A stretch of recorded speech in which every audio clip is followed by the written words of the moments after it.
All right.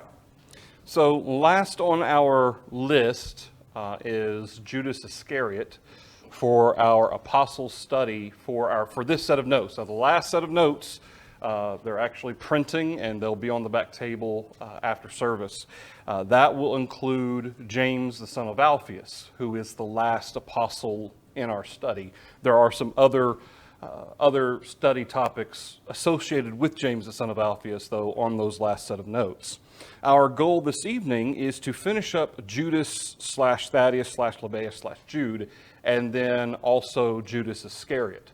Now, the reason, I know we moved on and we covered Matthias last week, and I kind of rearranged the notes a little bit because I did want to kind of address a little bit of Judas / Thaddeus and kind of make note of some of the things that we talked about. And as we noted in Jude chapter 1, there's only one chapter, verses 17 through 18, he does refer to the apostles. He doesn't refer to us or we. He says they and the apostles. And again, we talked about the possibility he's just including himself in that grouping, so this still could be Jude the apostle writing. But it is also possible that this is Judas surnamed Barsabbas of Acts 15. Or it could be a completely different Judas of which we have no record. But the Judas of Acts 15 did have a gift of prophecy. He had been laid hands on by the apostles to receive a gift of the Holy Spirit, and he was imbued with the ability to prophesy, or at least prophesy. And so certainly, obviously, with all of the writings in the New Testament, writings of the Bible for that matter, we trust and are assured that these things are given by the inspiration of God. So regardless of whether we're talking about Judas the apostle or Judas the prophet, either way, we are talking about someone who was inspired of God to write what he wrote in Jude.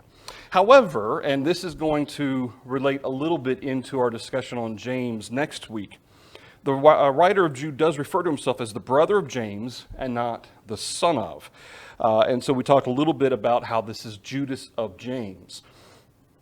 So I tend to think that this is probably a situation where it really is either Judas, the brother of James, and I think that's possible, and that so when Luke, who writes, Luke's the only one who writes Judas of James, both in Luke chapter 6 and in Acts chapter 1, he knows that the audience to whom he's writing understands who he's talking about, that this is Judas, the brother of James, and that he doesn't have to specify that. So that's notable. However, that's not conclusive. That being the case, as we see Jude 1 and in verse 1, Jude himself calls himself the brother of James, and that term is there in the New Testament Greek, adelphos, which is translated everywhere as brother, either literally by blood or figuratively. Sometimes Paul, when he referred to his brethren in Israel, okay, that term adelphos is being used in the plural, his brothers of Israel, those his fellow kinsmen being of the tribe of Israel, Judah, and so, or not of the tribe, but of the nation of Israel. So when we talk about this being the fact that he's the brother of James, there are 5 possibilities as to which brother is being referred to, okay?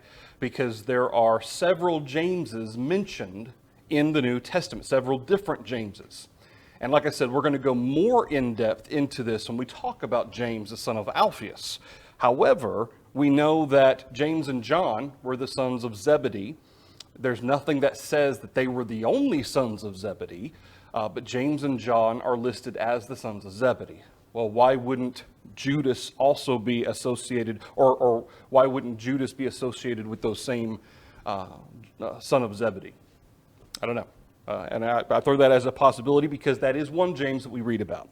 A second James we read about in John chapter 19 and in verse 25, and there's parallel passages of this as well. Among the women who were standing by watching as Jesus was crucified, including Jesus' mother, was Mary, the wife of Clopas. Now, this Mary is referred to as being the mother of James, or James the Less, as Mark records, and Joseph, or Joseph. And so it's possible that it's that James to whom Judas is a brother. So that's a possibility. Then in Matthew chapter 10, of course, we have James, the son of Alphaeus. And in fact, in every single account or record of the listing of the apostles in Matthew, Mark, Luke, and in Acts, it's James, the son of Alphaeus, or James of Alphaeus, is listed there regarding the apostles. And so it's possible he was the brother of James, the son of Alphaeus. It's also possible in Matthew 13 and verse 55, we read about another James, and Judas is listed as the brothers of Jesus. And so with regard to which James are we talking about, and for this matter, we're talking about the writer of Jude. We're not talking about the apostles per se. We're talking about the writer of Jude who specifically calls himself the brother of James. So Jude, it's possible that he was one of the brothers of Jesus, or it could have been a completely different James that's not recorded. But I wanted to bring out those possibilities because that is one thing we do know about the writer of Jude. Whether or not this is the same man who was the apostle, what we do know about Jude, he himself calls himself the brother of James. And as we mentioned the possibility that he could also have a father named James, but there are 5 Jameses, or 4 Jameses specifically, and of course there's always a possibility that there was another James that just isn't specified in the New Testament. However, I find that probably on the less likely side, simply because Jude is referencing the fact that he's the brother of James for a reason. And so the audience to whom he's writing are going to understand who he's talking about. So presumably the James that he mentions as being the brother of James, that's a James that his audience is going to understand who that is. So whichever one of those Jameses that might be, we don't know. And of course, as we talked about, Jude, the legend has that Judas was executed in 65 AD. So I did want to kind of go through that a little bit and just kind of pair out those different possibilities and make sure that we do have in our mind that we don't know for sure that Judas the apostle is the writer of the book of Jude. There is that possibility, but there's also the possibility that we're talking about 2 different men. And if that's the case, kind of breaking down what family he might be of is kind of an interesting exercise in understanding what the Jameses are. And in addition to that, that's going to kind of set the groundwork also for what we're going to talk about next week when we start talking about James, the son of Alphaeus, because we need to identify the different Jameses, because there's a lot of legends and theories out there, particularly among Catholics and Catholicism, regarding the Jameses. And so there's a lot of intertwining and interweaving of these different Jameses according to popular thought. And so we want to try to identify those and separate those as best we can. All right, anything else before we get into Judas Iscariot? All right. We know his father's name was Simon. Judas Iscariot, his father, John chapter 6 and in verse 71 rather. It's mentioned on several occasions who his father is. But in John chapter 6, there's a lot of verses here, and in verse 71, he spoke of Judas Iscariot, the son of Simon, for it was he who would betray him, being one of the 12. And this is not the only time that Judas is referred to as the son of Simon. It's brought up in John chapter 12 and in John chapter 13. And interestingly, in every single occasion where Judas Iscariot is referenced, he is always referenced with the inclusion of the description of him as the betrayer, or the one who betrayed Jesus, or the traitor, as in Luke chapter 6 and verse 16. Not once is he ever referred to without those accompanying descriptive recognition that this is the one who betrayed Jesus.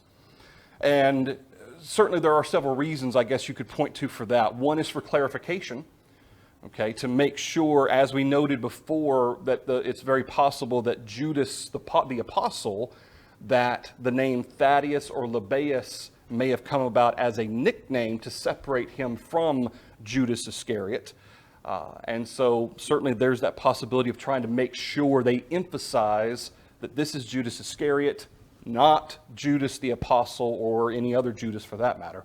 Another possibility is that, I mean, this was something that was very close to the heart of the other 11. Okay, that he was one of us. He was a brother to us for all intents and purposes, and he betrayed the master. And it surely came as a shock, I'm sure, to many of them, although Jesus on regular occasion did warn.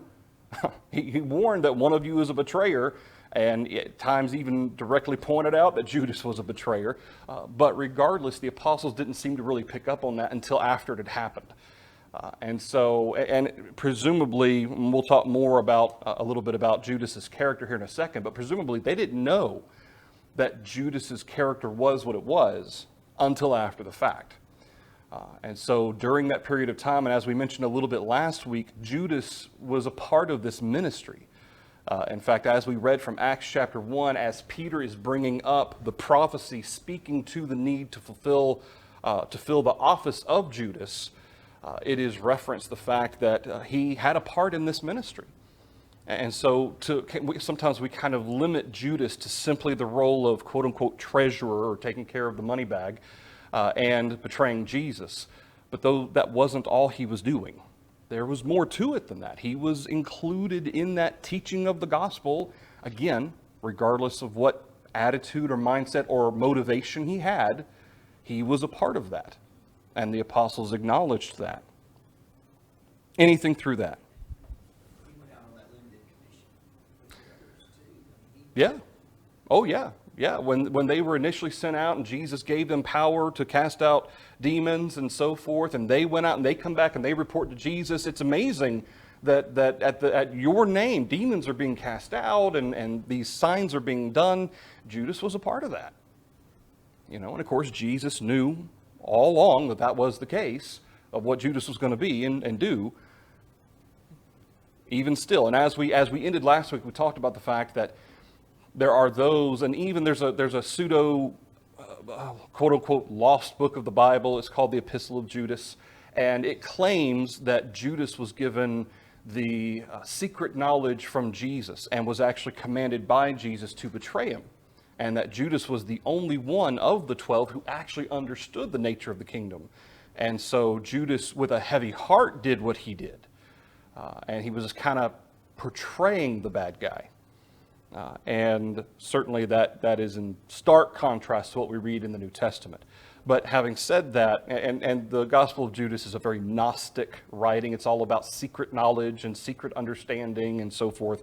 But regardless, understanding the fact that there are those who try to defend Judas and say it wasn't Judas's fault. He had no choice. He was destined. He was fated.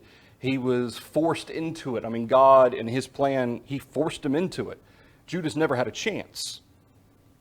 And yet, if that was the case, why would Jesus continually reference the fact that Judas would betray him?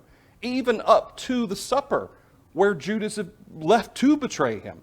Why would Jesus continue to warn Judas that I know what's going to happen? And Judas had every opportunity to not do that. And yet, he still did it. And so to me, the fact that he is consistently, the references are consistently there, it is mentioned routinely, the fact that one of you is a betrayer, and at times Judas was even pointed out. Despite that fact, Judas was being given every chance to not betray Jesus. He was given every opportunity to make a good choice, a right choice, but instead, as God knew ahead of time what Judas's mind and heart was going to be, he still made a decision to betray Jesus. Okay? Anything through every single reference of him, about him being the betrayer, and both are possible. I tend to think, obviously, there is the fact that they are distinguishing him from the other Judas, but I'm sure there's also a sense in which, hey, this is something that was terrible. This wasn't something that we didn't care about or didn't bother us. I think it bothered them greatly, and it hurt them that Judas, because in betraying Jesus, who else did he betray? In essence, he betrayed them. Okay, he betrayed them all for selfish reasons, for money. And so I'm sure it hurt them as well. While it is unknown when and how Judas was called as an apostle, Jesus knew not only what Judas would do, but also his heart. And in fact, here in John chapter 6 and starting in verse 66, of course we see the fact that many of these disciples refused to walk with Jesus after he refers to eating of his flesh and drinking of his blood. And then in verse 70, Jesus answered them, "Did I not choose you, the 12, and one of you is a devil?" And he spoke of Judas Iscariot, the son of Simon. Not literally the devil, or not literally a demon, but the fact that his heart was full of that which is of the devil. And that's why Jesus says that. One of you is a devil. And of course, it's interesting to me that sometimes I wonder if Judas knew even then that his motives, his mindset, that it was at odds with what Jesus wanted from his disciples. His apostles certainly, but for that matter, his disciples anyway. That selfish greed that he had, was he already in that mindset? Did he already recognize and he was just using them for his own purposes? Or did he start out having a sincere desire and then still had that lingering greed, that lingering thought process, maybe a little bit like Simon, who we call Simon the former sorcerer? Remember Simon, he repented, he became a Christian, he was baptized, became a Christian. But then later on, Peter tells him that his heart is caught up in the gall of bitterness. And so there were still some lingering issues that Simon was hanging on to. So it makes you wonder, was Judas the same way, or was he just evil-hearted the entire time and just using them for his own, or seeking to use them for his own gain or benefit? And I don't know. I don't know the answer to that. Anything through that?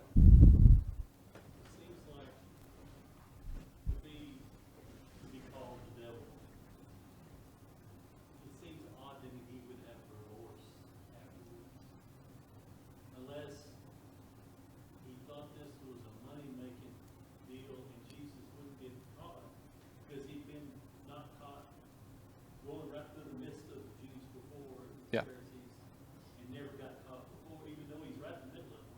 Yeah. That's kind of a reach. Yeah. It's a big reach to Well, think that, but, yep. but you kind of wonder why there was such remorse, other than maybe he didn't think he was going to get caught. He was going to make some money. Jesus was going to do the same thing he'd always been doing, go right and walk. And nobody would ever know. And nobody would ever know. That greed. Right. Yeah. I'm sure you get to that part, Yeah. but it seems the remorse there, and I don't know. There seemed to be a sorrowful heart. I would stop before saying penitent heart, because a penitent heart seeks to do what? Change. Okay, seeks to change. Repentance means to change, to turn. He had a sorrowful heart. And certainly that does speak to his recognition of, I've done this and it was bad, and maybe it just kind of hit him like a ton of bricks all at once. Look at what I've done. Maybe, and as we'll talk about, maybe he didn't really expect anything to come of it, and that it would just be an easy payday. And of course that certainly would fit seemingly with this character as well. But regardless, certainly it makes you wonder kind of what his mind and how that kind of evolution of thought took place over the course of the years of Jesus' teaching, where he started from and where he ended up.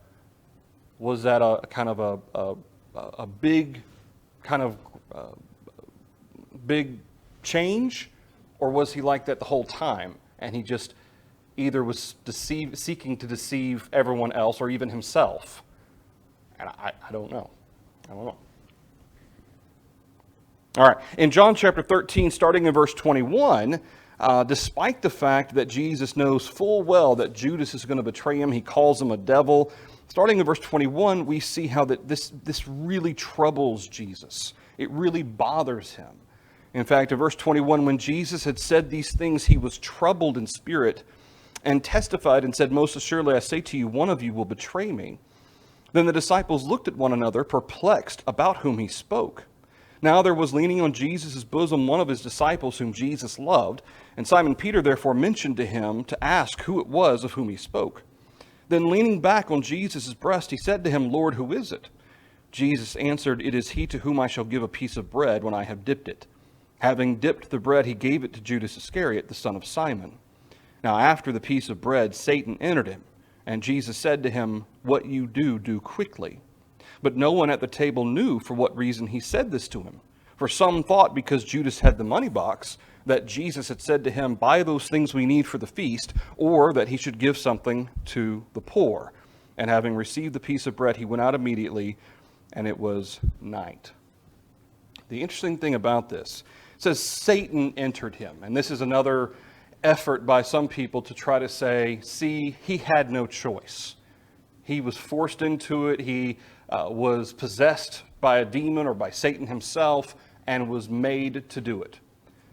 However, one of the things that we do know that was taking place, okay, this is the night in which he was betrayed. We know that this all didn't happen and was planned all in one night. In fact, after Jesus raised Lazarus from the dead, that was when the Jews sought actively to put him and Lazarus to death. And it was during that time that Judas went and contacted the Jews. And they started making these plans. So it's not like all in one evening Judas said, "Oh, I'm going to betray Jesus, and I'm going to see how much money they'll give for him," and all in that same period of a couple of hours that all of that took place. No, this was planned. This was premeditated. So it's not like verse 27 describes the entire process. Nolan?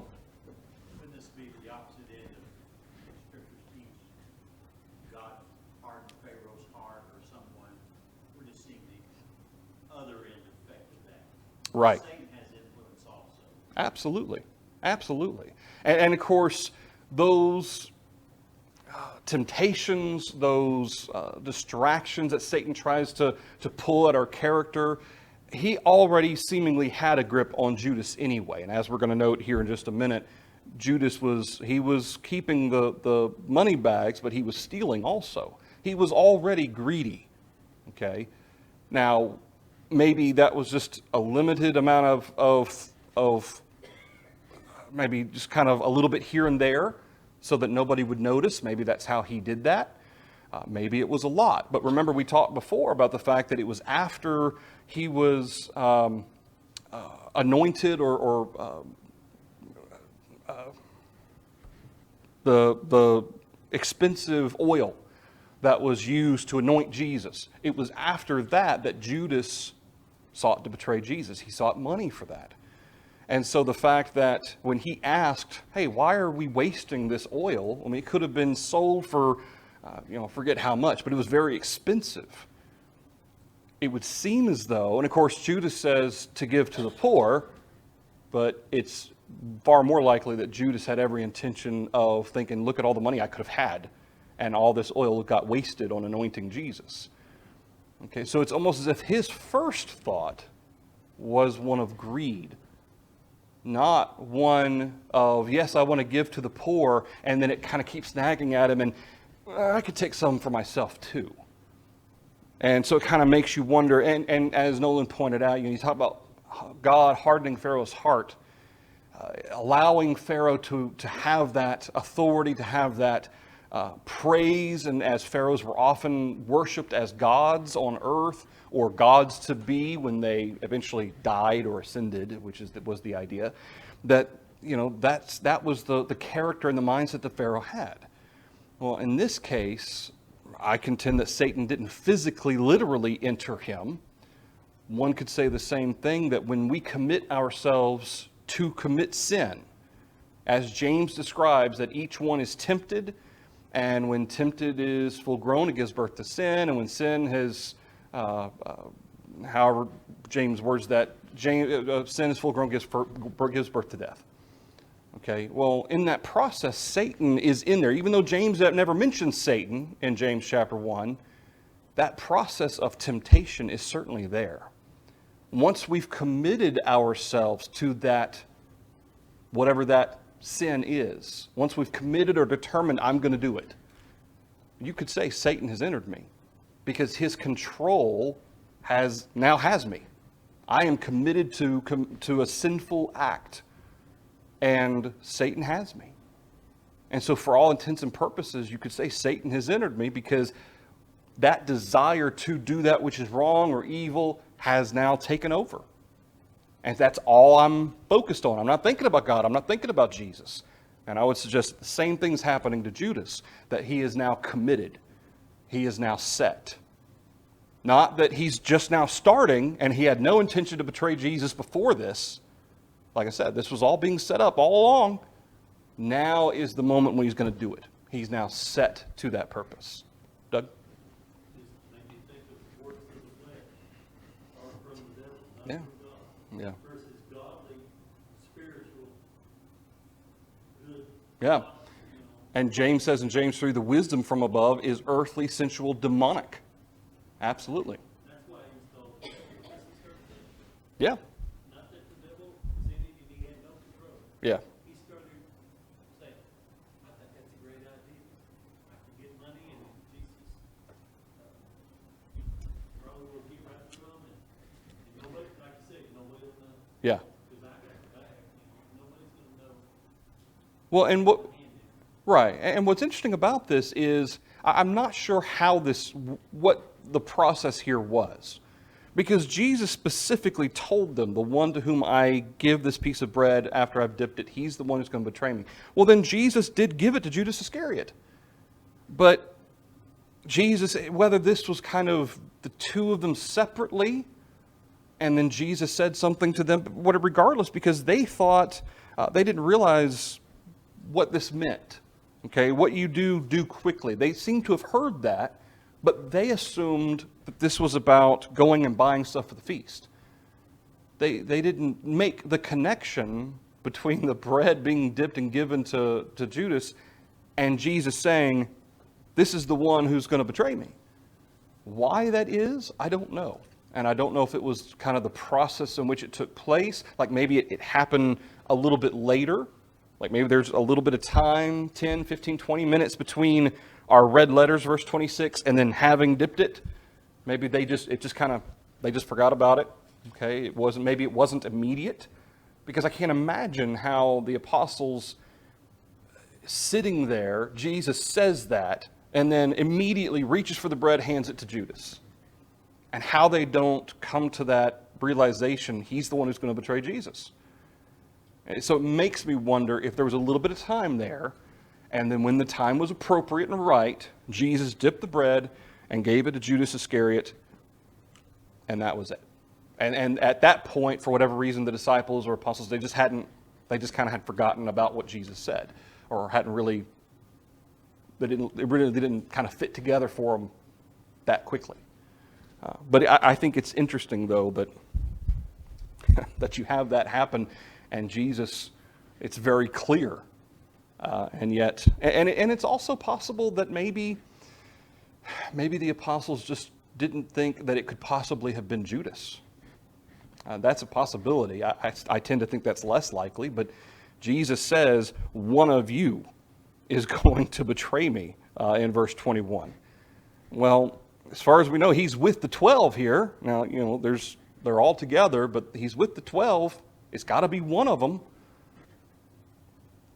Doug? It seems maybe it was just unimaginable to them that one of them could do it. Could be. Because they even went to the point of those who didn't do it, is it I? Yeah. They were, could it be us? They may have thought, there's no way we could do this to him, Right. but is it me? And that we can't expect any one of us to do this to him. And Jesus was probably the only one who knew of his greed. The rest of them were probably, oblivious to his thoughts, because Jesus knew his thoughts. Yeah. Jesus knew who it was all along. They didn't Yeah. Even when he said it to them and then said it right in front of them. Well, but it's interesting that Jesus doesn't say in verse 26, Judas Iscariot, he's the one who's going to betray me. That's not what he says. He says, the one whom I shall give a piece of bread when I have dipped it. Leaving that, and of course, I think that there's certainly the divine wisdom there involved in that, because the apostles likely would have done something. They would have probably tried to prevent Judas from betraying Jesus if it was made clear. And of course, Jesus knows this is what has to happen. And what's in Judas's heart, Judas needs to have that free will to do. Just because, I'm not going to tell the rest of them, the other 11, and have them, tie him up and, prevent him from betraying me. And so it's just kind of an interesting situation, interesting dialogue. And like you said, in other parallel accounts of this, several of the apostles, several of the disciples, is it I? And yeah, it's just a really interesting situation. But, ultimately, the fact that Jesus was troubled, verse 21, to me, that speaks volumes, that despite the fact that he knew full well that Judas was going to do this, and he knew it all along, this still bothered him. And that also suggests to me that over the course of these 3 years, some odd years that they were with Jesus, that they had become a family. Okay, again, these 12 presumably looked at each other like brothers. Jesus was their master, and Jesus, certainly while he may have been closer in some ways maybe to Peter, James, and John, that didn't mean he wasn't close to the rest of them, and certainly didn't mean that he didn't love and care about all of them. And the fact that he was troubled in spirit, I don't think this is about necessarily him being anxious or thinking about his trial and being beaten and scourged and so forth. I don't think that's what this is about. This is about who's betraying him. And it may speak to that, despite whatever relationship existed between Jesus and Judas, or between Judas and the apostles, Jesus knows full well what Judas is planning to do. You think maybe Jesus got the ball rolling? Oh, I mean, he told Judas what to do. Yeah. He set things in motion, Yeah, and he knew what was coming. yeah, He knew what was coming. yeah. And, and it's, you think about what Jesus says, and of course, even when Jesus says, what you do quickly. Of course, this is after, quote unquote, Satan has entered him. Okay, at this point, Judas has in his mind exactly what he's going to do. He may be looking for an exit. Okay, how can I leave right now to go and betray him and bring the soldiers here and so forth? Jesus basically gives him that avenue. Okay, he gives him that out. He says, what you're going to do quickly, go. And Judas takes it. But Jesus knows full well that as of verse 27, he's set. I mean, he has determined what he's going to do. And at that point, I suggest that there was no talking Judas out of it at that point. He had set his heart. Maybe he was waffling back and forth before. You could suggest that, and I can understand. I could think that maybe Judas still wasn't quite 100% sure that this is what he was going to do. But as of verse 27, that's what he had set. He was doing it. Ben? I just think about Jesus saying, it's not yet my time. Yeah. It's not my time. And now it's kind of Now it's my time. Yep. it's time to do it. Yep. Yep. According to that divine purpose and plan. And of course, Jesus dying through the Feast of Pentecost, or a Feast of Passover and so forth, Jesus being our Passover, all of that happened according to the plan of God. And even during his trial, there were times during his trial of among the Jews, among the Sanhedrin, he kind of had to help them along, because you remember they brought out false witnesses, but what happened with the false witnesses? They contradicted each other. Okay, and so there was a whole lot of waffling going around trying to figure out what to do, and finally Jesus had to kind of say something to get the rest of it going. So it's almost as if man can't get out of his own way, which we know is true. He didn't care about the poor. He was greedy and a thief. And then, of course, in John chapter 12, as we noted regarding the pouring out of this costly oil, spikenard. That's the word I was trying to think of, spikenard. But we see in verse 4, one of his disciples, Judas Iscariot, Simon's son, who would betray him, said, "Why was this fragrant oil not sold for 300 denarii and given to the poor?" This he said, not that he cared for the poor, but because he was a thief, and he had the money box, and he used to take what was put in it. Now, presumably, the rest of the disciples or apostles did not know that this was happening at that time. Okay, presumably they found out about this after Jesus was betrayed and after Judas killed himself and so forth. Because I wouldn't imagine that he was still allowed to carry the money purse or money bag or whatever, the money box, with all of them knowing full well that he's stealing from it. Jesus knew, obviously, but the rest of the apostles, I don't believe they knew that. They only know about it after the case. But John is explaining to us in this moment, okay, even though they didn't know this, Jesus knew it, they didn't know this, but he didn't say this because he wanted to use this money to help the poor. He wanted to use it to help himself.